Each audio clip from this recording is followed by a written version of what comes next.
It's time to cook with Susan Beck. Today we're going to make an oven-baked chicken and rice dish.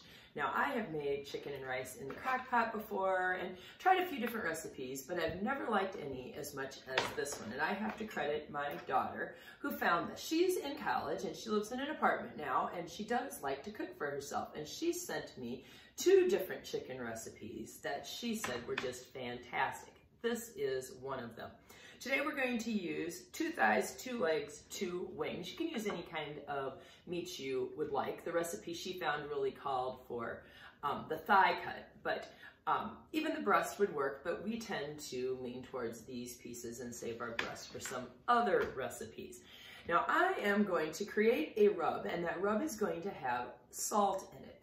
And I have been doing some learning through this book, Salt, Fat, Acid, and Heat, which is somewhat of a cookbook with some recipes in the back, but it's really more about how when we cook, we need to think about those 4 things. We need to think about the salt, the fat, the acid, and what kind of heat we are using. And one of the things that I have really learned about cooking meat is that if we salt it ahead, it really adds a lot of flavor. It is recommended anytime you make chicken to salt the meat the night before, or in the morning if you're going to use it that night, but anywhere between 12 and 24 hours ahead of time. My turkeys, I now salt those 3 days ahead of Thanksgiving. So I am going to create a little rub here today using a variety of spices and one little secret ingredient that you will actually taste. It's 2 teaspoons of brown sugar, and it's just amazing what that little bit of sweetness does on this chicken. So again, a salt base with some other spices. Let's have a look at those. We will be using a teaspoon of garlic powder, a teaspoon of paprika, a teaspoon of oregano, a teaspoon of onion powder, and a teaspoon of salt, along with those 2 teaspoons of brown sugar. And then we'll switch to a half a teaspoon of thyme leaves and a 1/4 teaspoon of fresh ground pepper. We'll get this to stick to our chicken with the 2 tablespoons of olive oil. Let's begin with a teaspoon of garlic powder, paprika, oregano, onion powder, and salt. We'll switch to a half teaspoon, as I mentioned, for the oregano. And then we just want a 1/4 teaspoon of black pepper. A little stir using my teaspoon here and kind of mash in that brown sugar. And this is going to just be a flavorful coating to this baked chicken and rice. I mean, I just couldn't believe the flavor I got from this. I guess when I've made other chicken and rice dishes, I've just found them to be very, very bland. Like, the rice is just kind of dull. There's not much seasoning to the chicken. And this recipe just completely changed my mind about that. So I am going to take this and I'm going to rub a little bit even underneath the skin and then some on the top of each piece of chicken. Let's get a closer look at that.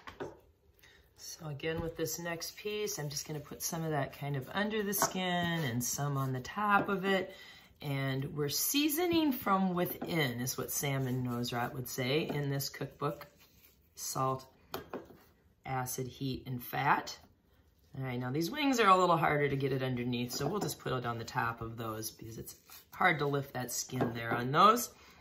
And we're just going to use this all up. I have 6 pieces of chicken here. You could easily go anywhere from 6 to 10 pieces of chicken to make your chicken and rice dish. All right, we're going to move that into a baking dish.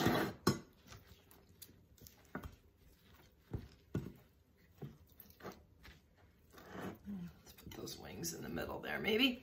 All right, and then we're going to drizzle it with 2 tablespoons of olive oil, and I'm just gonna eyeball that as well.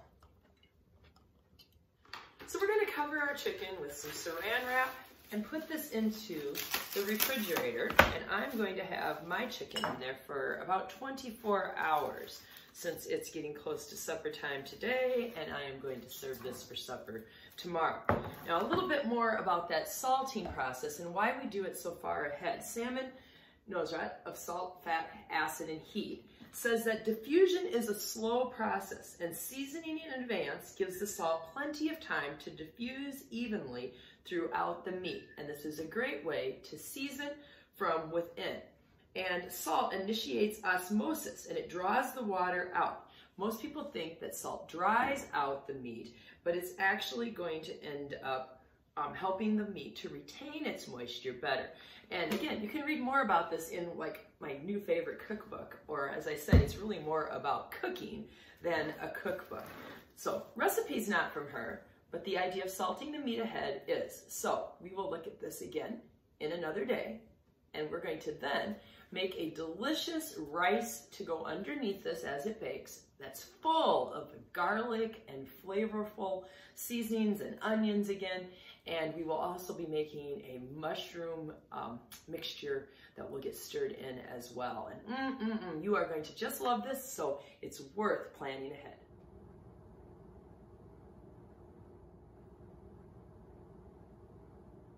Well, it's been 24 hours since we last looked at our chicken, and here it is after sitting in the refrigerator for a day, taking in all that salt and hopefully keeping it nice and moist as it breaks down some of the proteins and flavors our chicken from within.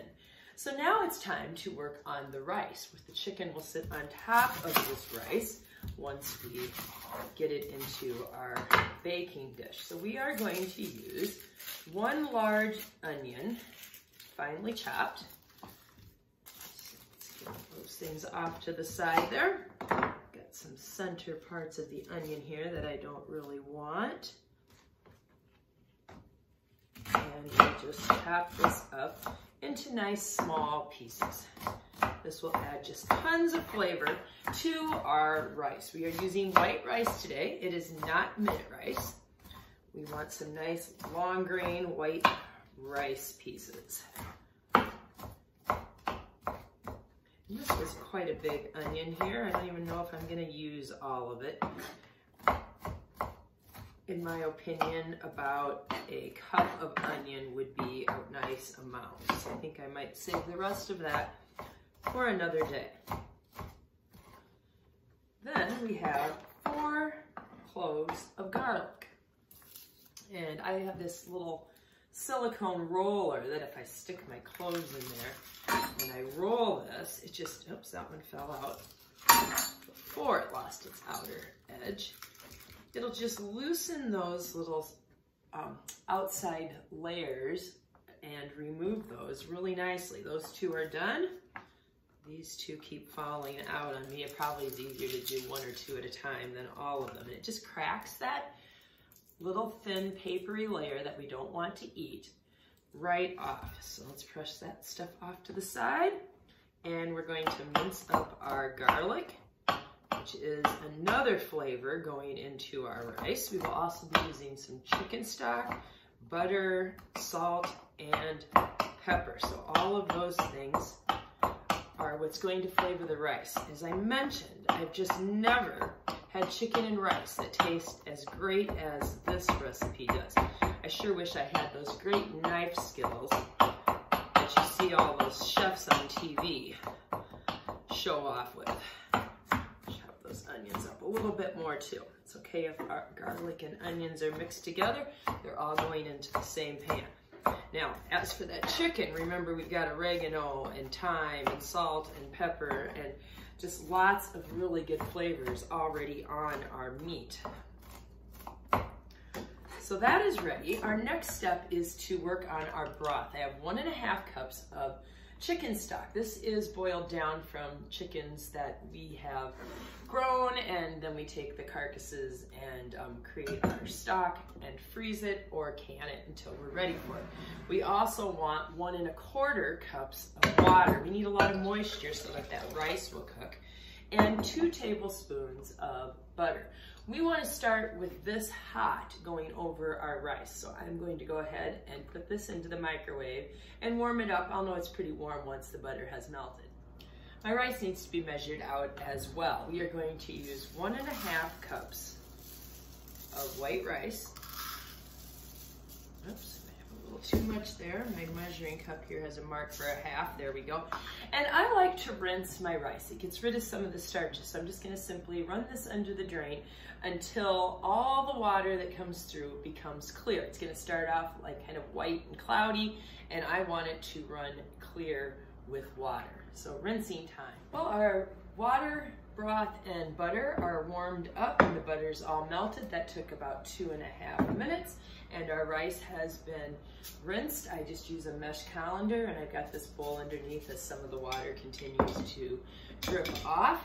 Before we put it into our baking dish, I want to spray that with some cooking spray. I should have mentioned also when I started chopping the onions and the garlic, my oven had been preheating to 350 degrees.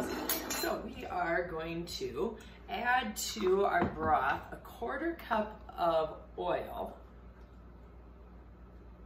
Again, this measuring cup has little lines to show me where 1/4, 1/2, 3/4, and 1 cup are. We are going to add in 1/2 teaspoon of salt and a 1/4 teaspoon of pepper. And if I just put that all together and give it a little stir, it will just go nicely over top of our rice. So in goes our rice. The rest of that out of the bottom there. We're also going to add in our onions. Let's see, we got too many things in the way here to do this well. Add in our onions and our garlic.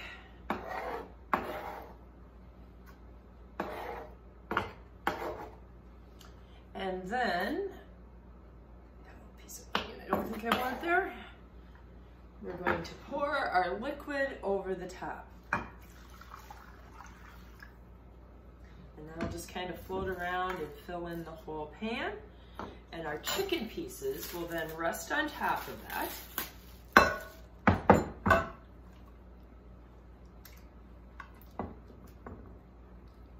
And we'll have lots of great rice to go with each piece of chicken. This is going to go into the oven covered, some tin foil across it, and we'll bake it for about 30 minutes covered, and then 25 to 30 minutes uncovered.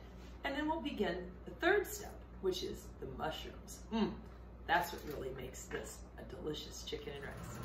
The chicken has been cooking for 30 minutes. Time to remove the foil and continue for another 25 to 30 minutes. And now for part 3 of our chicken and rice, the mushrooms, in my opinion, the best part of this dish.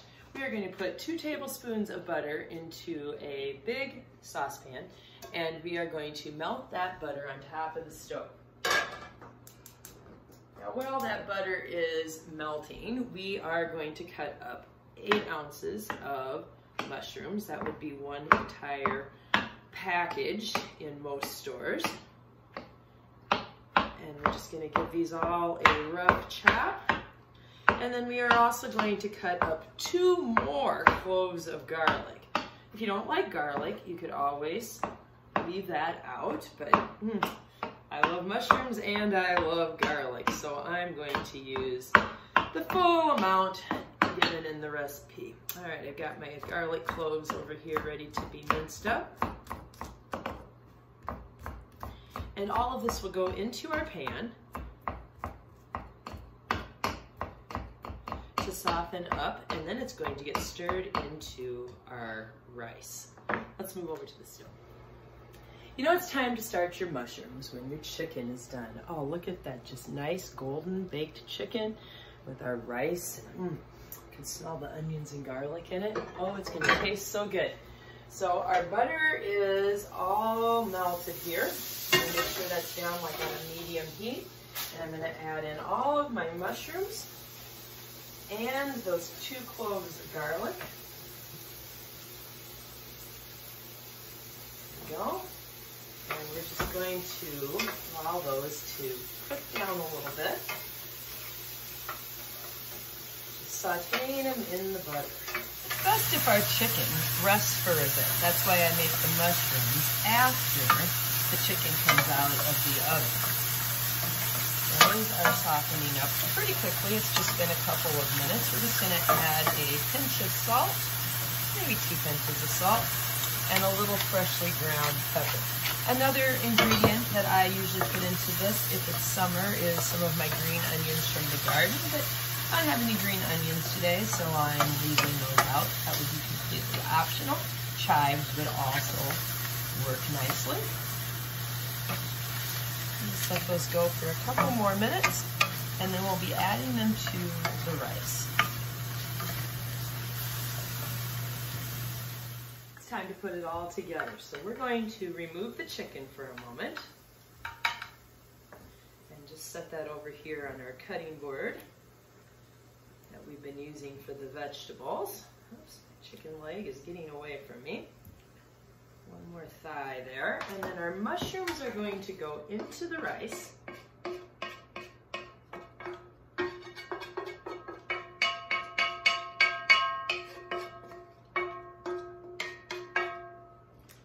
Stir that all together so that there are mushrooms in every scoop. And our rice just looks nice and tender. It's not dried out at all. We have plenty of liquid on it.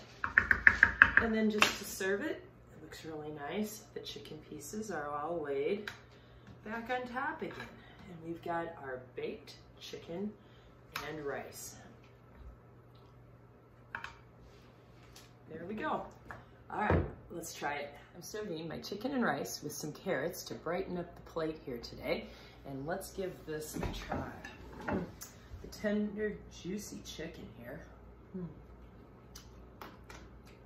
The flavor is exceptional. I tell you, that salting it beforehand is just key. I mean, it just keeps it unbelievably moist. You can just see that tenderness. Very, very good. And the rice has so much moisture in it. Nothing worse than a dried out rice base to our chicken casserole.